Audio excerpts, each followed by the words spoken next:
บทเพลงให้หอมรวงเฮ้ยอ้อยถูกบูสูแสนประปุ่นเฮ้ยสนอกา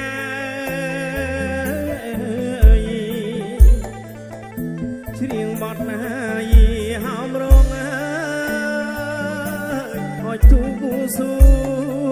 แสนประปุ่นเฮ้ยสนอการมลึกนึกคนเมียตาไม่ได้รู้สมนมสว่ามีนัดเอาปารมัย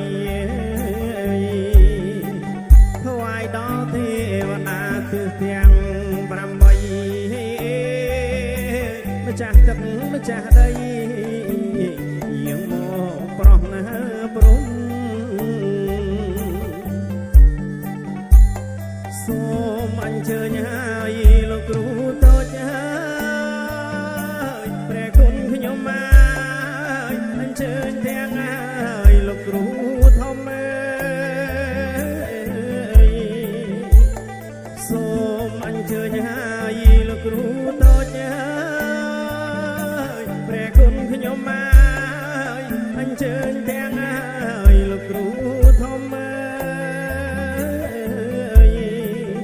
លោកនៅជ្រុងជ្រងស្រឡងដងភ្នំម៉ែ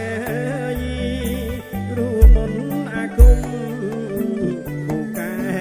សាសិទ្ធ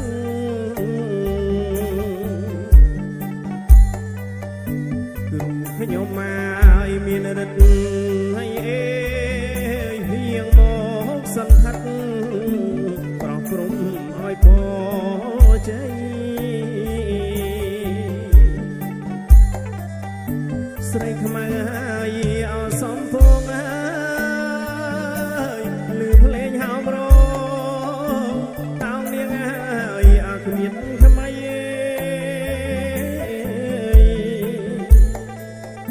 ស្រីខ្មៅហើយអសំពងហើយលឺភ្លេងហោមរងតោងនាងហើយអគ្មានថ្មីសូមយាងលងតាលមូផែនដីได้ជាងបា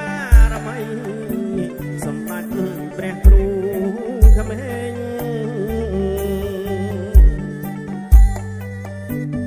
យាងជួយប្រគំភ្លេងព្រះគុណខ្ញុំហើយពីរូលបាយល្បី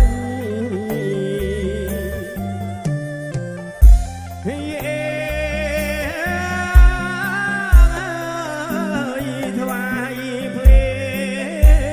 ងបន្សែងហើយក្រហមលើកហាត់ប្រណំបង្គំឲ្យបារមីទេវរាំងអ្នកតាម្ចាស់ទឹកហើយម្ចាស់ដី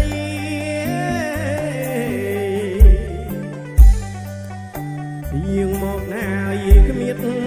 ខ្មៃអេយាងមកគ្មៀតខ្មៃមកជួយឲ្យប្រោះព្រំហើយអេអើយ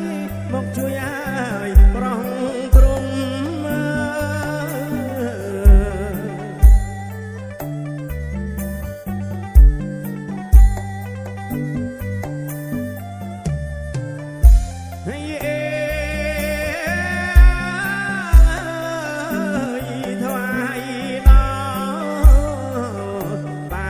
ហើយលោកគ្រូតូចព្រះគុណខ្ញុំមកបារមីហើយលោកគ្រូធំសម្ដេចព្រះ